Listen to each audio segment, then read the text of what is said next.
Hello everyone, and welcome to my Bold and Beautiful Today channel. At the Cliff House, Steffy's sure Finn feels an obligation toward Luna, but he can't help her or change her. There's an evil inside her and they can't invite her in. She can't be in their orbit. Finn says, I hear you. There's definitely no place for Luna in our lives. Steffy wishes it could be different, for his sake. He assures her he gets it and they kiss. Taylor walks in and they tell her they were just talking it out. They all agree it's crazy that Luna's out of prison. Steffy recaps that Luna killed 2 men and tried to kill her. She should be locked up. Taylor goes over Bill getting her released and pardoned. Steffy will do whatever she can to get her put back in prison. She deserves to rot for her crimes, her and her grandmother. Sheila. Taylor says it makes her skin crawl thinking about Sheila and Luna being related. Turning to Finn, she adds, no offense. Finn flashes to finding out Sheila is his mother, to telling Luna he's her father, to saving Steffy from the cage, and to Sheila shooting them in the alley. He thinks of Luna being pardoned, and telling Sheila to stay away from his wife and children. Sighing, Finn tells Taylor, none taken. Steffy says it explains Luna's dangerous sociopathic behavior. Taylor agrees, it does. 2 soulless murders. 2 peas in a pod. Finn doesn't think they have another Sheila with Luna, because Sheila, she never gives up. He tells Steffy and Taylor that she still reaches out, wanting to see him and Hayes. Steffy says he doesn't want to have to deal with Luna doing it too. Finn won't, and can't have anything to do with either one of them. They agree Luna is dangerous. Who knows what she'll do, or who she'll target next. Luna tells Sheila about Will and Deacon's apartment. Sheila tells Luna that anything is possible. She believes she was allowed to get away with all the terrible, because she was meant to be there as her grandmother. To be a source of strength for her. She feels Luna also deserves a life with her father. And so do I. She tells her granddaughter she's done terrible things, but that doesn't make her a terrible person. Luna thanks Sheila for not turning her back on her. Right now, she's the only person in her corner. Sheila reminds her Bill arranged a pardon for her. Luna sighs. He can only help so much, he asked her to leave. Sheila vows to take care of her and they embrace. Luna goes on about second chances. That's all she wants. Sheila teases that she also mentioned something about a boy, and not just any boy. Oh no. Will Spencer? Luna giggles. She tells her grandmother it's more than a crush. She would hide and watch him when she was on house arrest. He's a great guy. Sheila smiles, they are out there. I found one. Luna says Will is hers. She confides that she did something earlier. Will was at the restaurant earlier with his girlfriend and after Little Miss Smug left, she approached him. He wasn't thrilled to see her. She tried to tell him she's not the person who did those things and made it clear how she feels about him. Luna complains that Will's prude girlfriend shut him down. He needs a real woman. Sheila says, someone like my sexy, beautiful granddaughter? They laugh and laugh. Electra gets the details. In Forrester's design office, Will tells Electra he shut Luna down when she came onto her. Electra wonders what she was thinking making a play for someone who is already taken. She's sure this is proof of how unhinged she is, believing that Will could be interested in her. Everyone hates her. She asks what she said. Will says she told him she'd always be there for him, whatever he wants, whatever he needs. He relays that she was eavesdropping on them. Electra fumes, so, basically, she's willing to give you everything I'm not. Electra finds it embarrassing that Luna was spying on them and eavesdropping, and heard him talking about taking things to the next level. She just threw herself at you.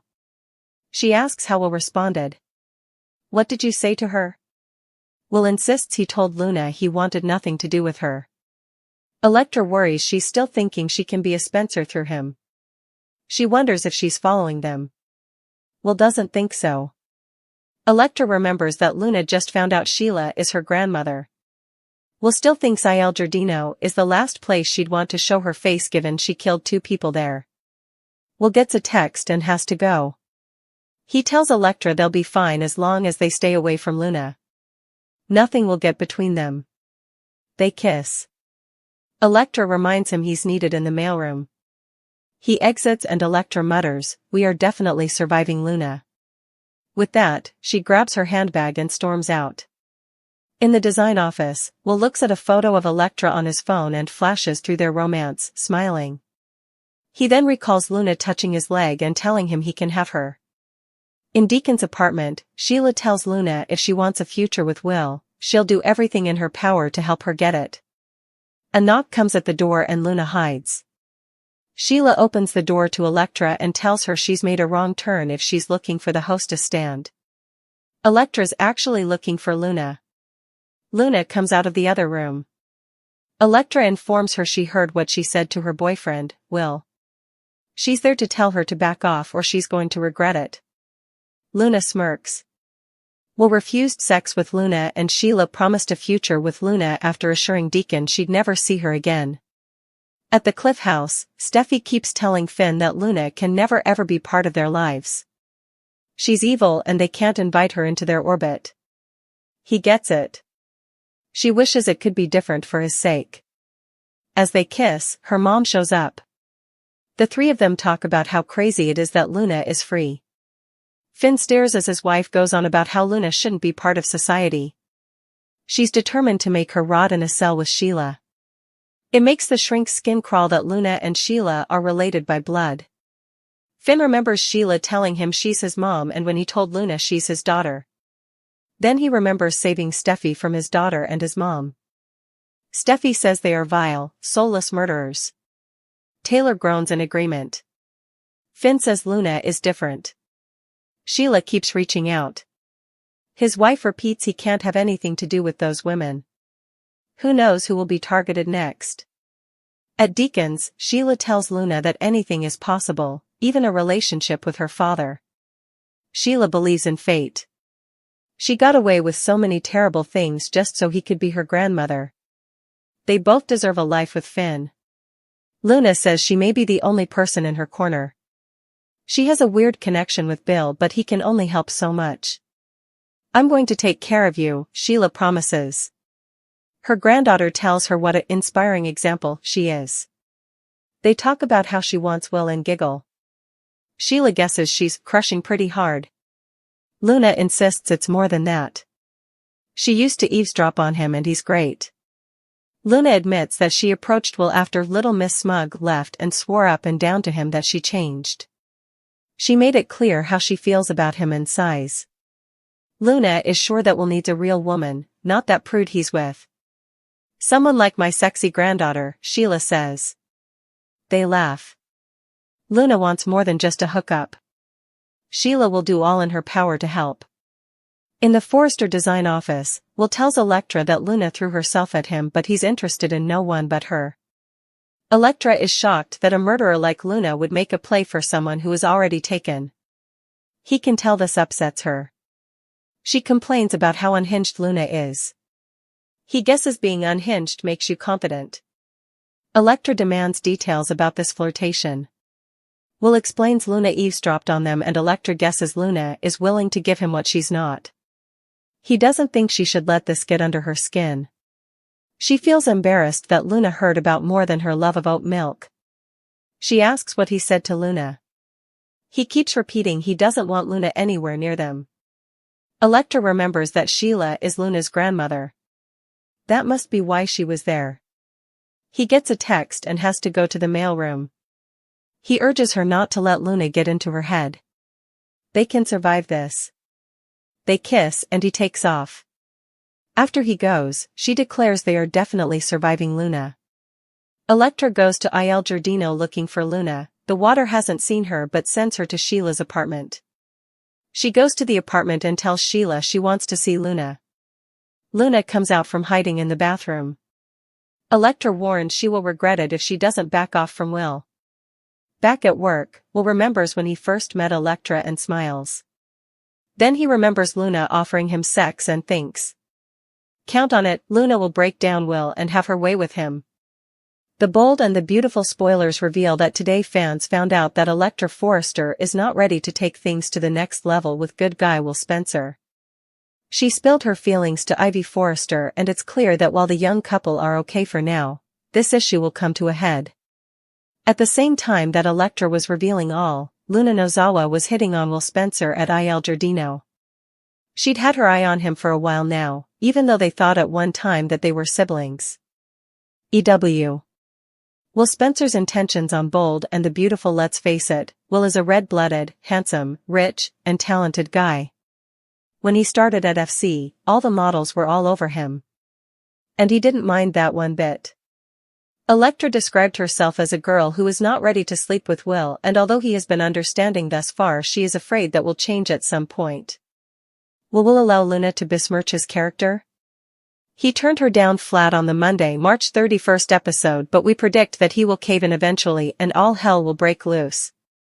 Luna Nozawa came on to Will Spencer. Fans saw Will and Electra dining before she was called back to work. Before this, he wanted to be alone with her and rubbed her leg, which made her feel uncomfortable. It wasn't surprising that Will did not appreciate the interruption. That was Luna's cue to go up to Will and basically offer him friendship and a bag of chips. It took a while, but Will eventually turned her down. Who else thought that Luna was making headway before she was told to take a hike? Will Luna Nozawa break Will Spencer? Luna persisted and offered to be friends with benefits. Will said no, but his actions spoke volumes as he bit his lip and looked directly at the temptress. Will is not pleased with his dad Bill Spencer getting Luna out of jail, but that didn't stop the forward girl from coming on to him and saying that she owes Bill. Will told Electra about the sleazy encounter, and Luna will tell her rival to stay away from Will. Push comes to shove, literally, and we get the feeling that these tigers are going to tussle over the Spencer heir. This week we will see how Will reacts to the prospect of Electra keeping him at bay and Luna offering him everything. Tell us, BNB fans, what do you think Will decide to do? Could this be the reason why she hasn't been on the canvas for such a long time? That's what a lot of the Bold and the Beautiful fans can't help but think, as many have made it clear that they think that Electra is missing that extra spunk that a lot of other characters on the show have. The Bold and the Beautiful fans complain Electra too boring for this reason. Not only that, but they also think that Electra and her current love interest will have absolutely no chemistry together. That, and a lot of people think that it's only going to be a matter of time before Will ends up in bed with Luna. After all, she has been making her moves on him, and seeing how things are going nowhere with Electra, it's only a matter of time before that happens, right? As you can imagine, the internet certainly did have a lot to say about the matter. Some have even commented with, "Her name is ironic because she is just so boring and she is so monotone. She can be a good person and still have a personality. She and Will have zero chemistry." Another fan wrote, "That push she gave Luna looked so funny to me. She is boring as hell. Very pretty but so boring. She needs some personality." And then there was this comment as well, "I don't find her boring, she just a rather subtle character. Basically old hope if she stayed in her lane." The Bold and the Beautiful spoilers, what's next for Electra? Electra will stand her ground if corner, but I think her relationship with Will is cute. It's very young teen love, which is charming when it's teen and not Ridge and Brooke still acting like children in their relationship. The Bold and the Beautiful spoilers for Tuesday, April 1st, 2025, tease Sheila reverting to her old ways before Deacon can blink. Two sides of the same coin. Sheila Carter may have told Deacon Sharp that she'd stay away from Luna Nozawa, but she didn't actually mean it. There was no way that Sheila wasn't going to have a relationship with her own granddaughter. Luna is thrilled when Sheila invites her back to her apartment for a chat. They have to keep things secret so that Deacon doesn't find them together, but Sheila wants to help Luna in any way she can. If Luna wants Will Spencer, Crew Morrow, then they have to make it happen. To that end, Luna and Sheila put their heads together to come up with a plan. Will didn't seem interested in Luna, even when she offered to be friends with benefits. However, Luna is not about to take that lying down, even if Will does have a girlfriend. Sheila knows how to manipulate people and is ready to show Luna all her tricks. Isn't that what grandmothers are for? Steffy makes demands. Like Deacon, Steffy Forrester Finnegan is insistent that John Finn Finnegan never sees Luna. Like Sheila, Finn is not sure he can do that. He knows what he promised Steffy, but Luna is his daughter. He is sure that if he had been there to raise her, then she would have turned out to be a different person. Steffy puts her foot down once again and orders Finn to stay away from his daughter, but that will be easier said than done.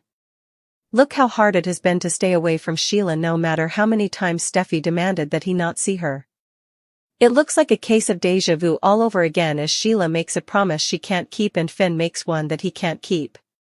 All over a serial killer who blames her wild single mom for her murderous ways. It looks like Sheila and her offspring may all need one another soon. Electra puts herself in Luna's sights. The bold and the beautiful spoilers reveal that Electra Forrester will put herself in Luna Nozawa's sights this week. Luna will step up and try to seduce Will Spencer. Luna has every intention of taking Will away from Electra, who has other ideas. Electra refuses to stand by and allow this. Luna will warn Luna to stay away and shove her to make her point. Is she making a huge mistake? Luna Nozawa is evil. Luna is not that angel she makes herself out to be. She truly hasn't changed one bit. Luna has shown this in the way she is going after Will. She shows it in the way she expects to be accepted by everyone because she is John Finn Finnegan's daughter.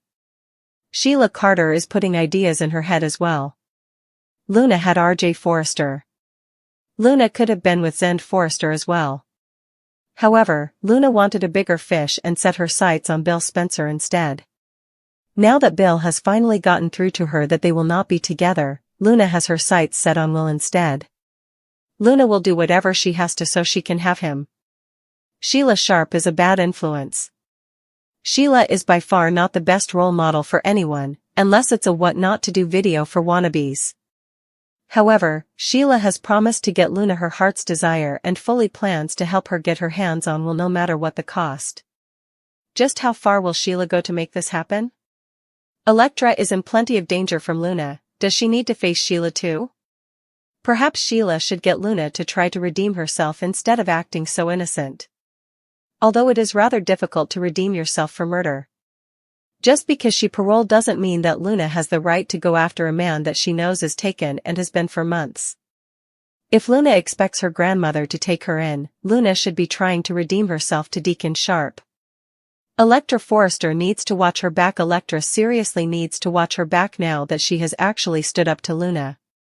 Steffy Forrester stood up to her and ended up in a cage in an abandoned building. It is hard to say where Electra might find herself if Luna wants to get rid of her badly enough. Electra could end up in that abandoned building where Sheila was found after her kidnapping some time back. Should Electra concentrate more on staying away from Luna and protecting herself from her attack? Does Electra really believe she is a match for Luna as she is a crazed money-hungry stalker and nothing more? Sex pest will turning gross. The bold and the beautiful spoilers say that there are some viewers out there who are raising their eyebrows at Will and his behavior these days. The bold and the beautiful spoilers, sex pest will turning gross. That's because they think that he's grown up to be a sex pest and feel as though the character is turning out to be gross for a lack of a better term. During the latest episode of B&B, Will seemed to be a bit annoying and entitled while he was whining for sex from Electra. Sure. Everyone deserves a little adult time, but Will needs to control himself when he's in public with his girlfriend, right? It goes without saying that the internet certainly did have a lot to say about the matter. Some even commented with, Will is handsome, outgoing, extremely rich, and he works in a building full of fashion models. He would have zero trouble getting sex whenever he wants it, wherever it's convenient. He would have zero need or reason to turn to a serial killer who tried to con her way into becoming his sister and then, when that failed, made out with his dad. Another critic wrote, how old is Will supposed to be? College age, right? They mentioned boarding school.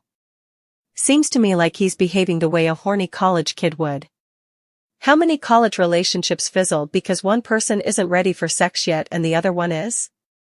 Happens all the time. The bold and the beautiful spoilers, what's next for Will and Electra? And then there was this comment as well, Electra said Will wants to go further. He's frustrated without sex and Electra wasn't ready. At the same time, lunatic is coming on to Will. I am 99.9% sure Will is going to end up in bed with Luna.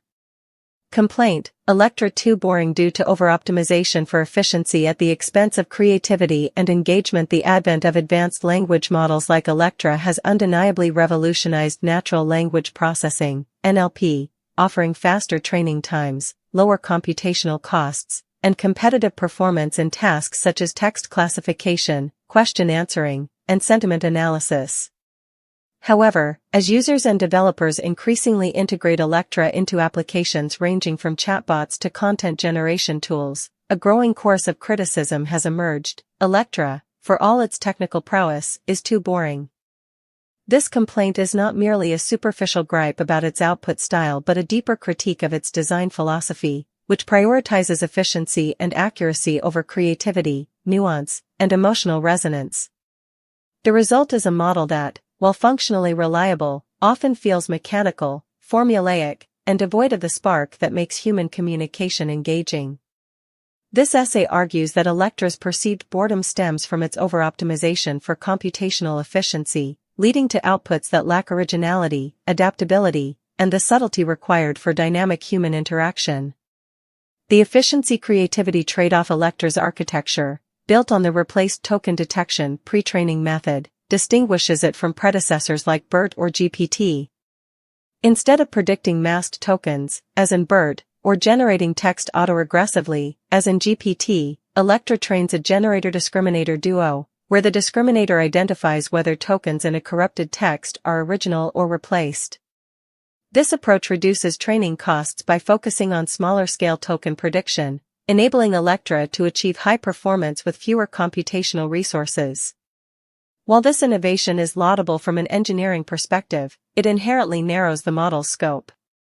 Electra's training objective, detecting artificial replacements, prioritizes syntactic accuracy and factual consistency over the imaginative leaps that characterize human creativity.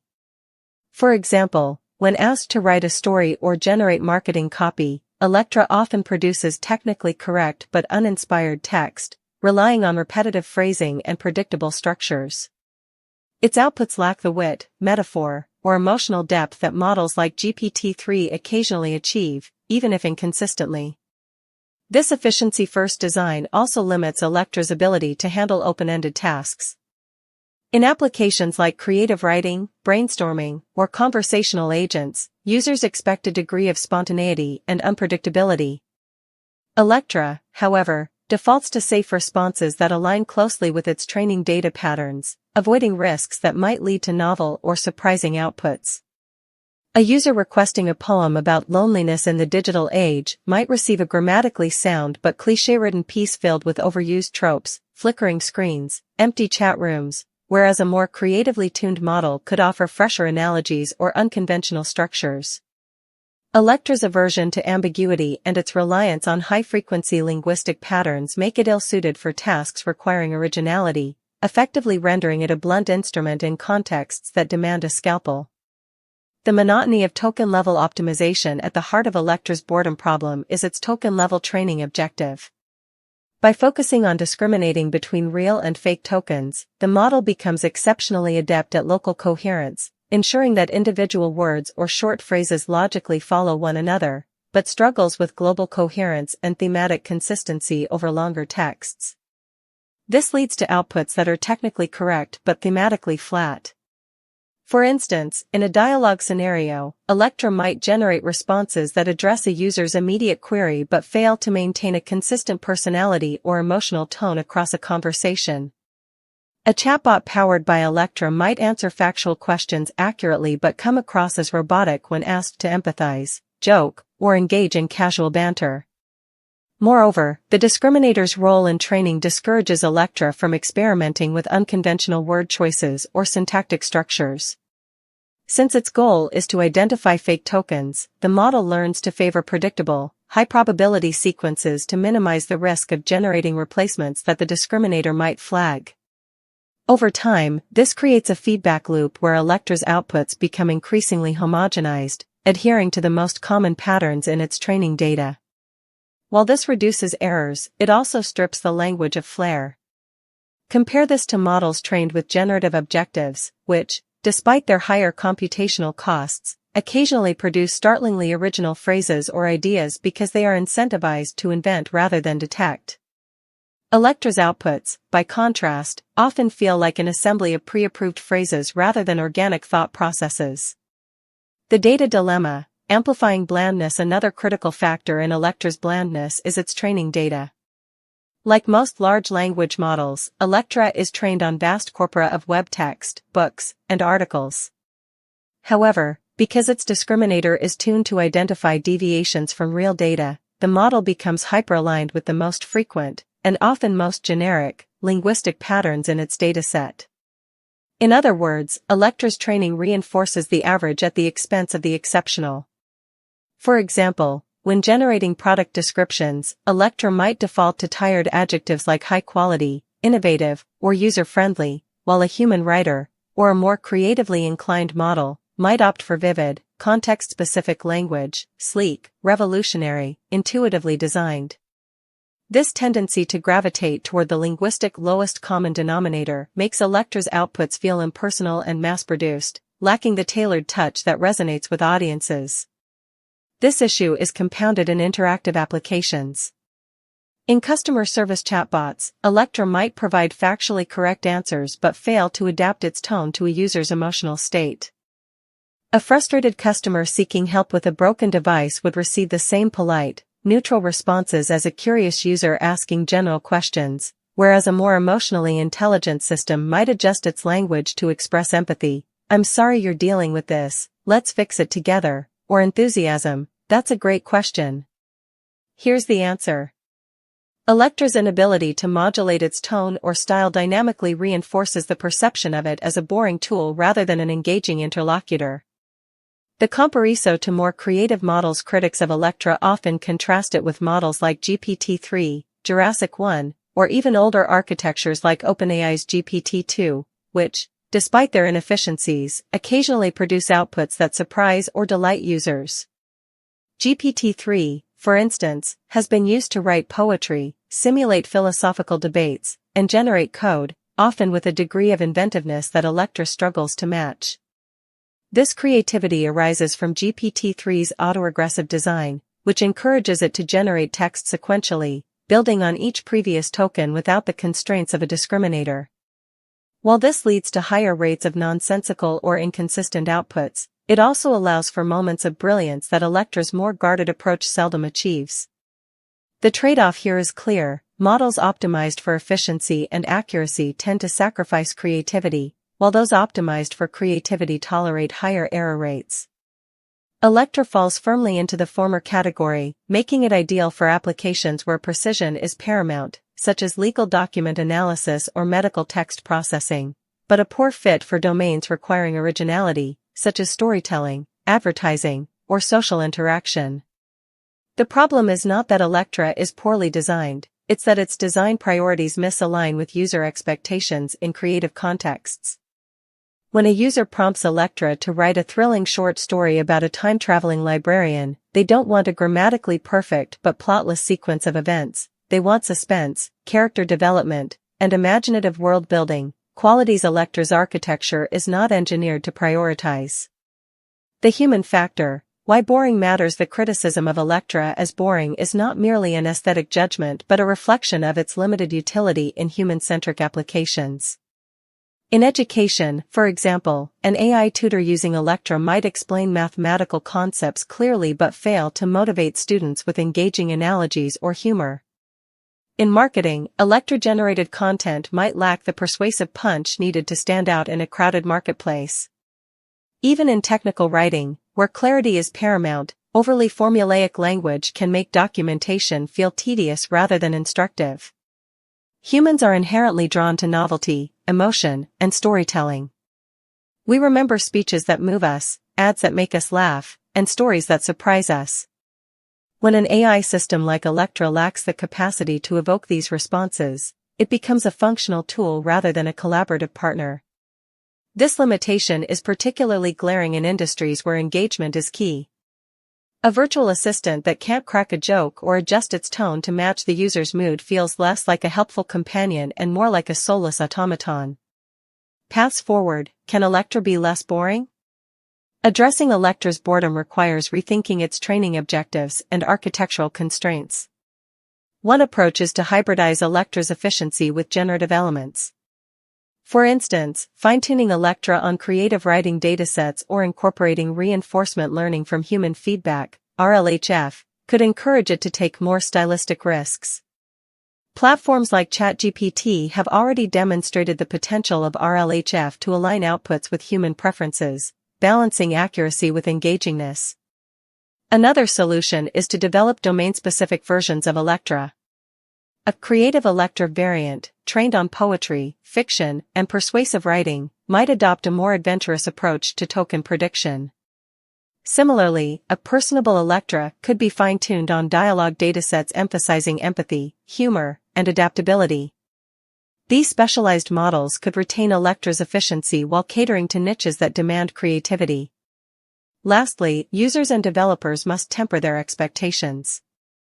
Electra was never intended to be a poet or comedian. It was built to classify text, extract information, and answer questions efficiently. Deploying it in creative contexts without additional customization is akin to using a scalpel to chop vegetables. It might work, but it's not ideal. Recognizing Electra's strengths and limitations is key to leveraging its power without setting it up for failure. Conclusion: Electra's boredom is not a flaw but a byproduct of its design. By prioritizing token-level accuracy and computational efficiency, it sacrifices the creativity and adaptability that make human communication vibrant. However, this does not render Electra obsolete. Rather, it highlights the need for a diverse ecosystem of AI models, each optimized for different tasks. In applications where precision is paramount, Electra remains a valuable tool. But in realms requiring imagination, empathy, or stylistic flair, it falls short, not because it is poorly engineered, but because it was engineered for a different purpose.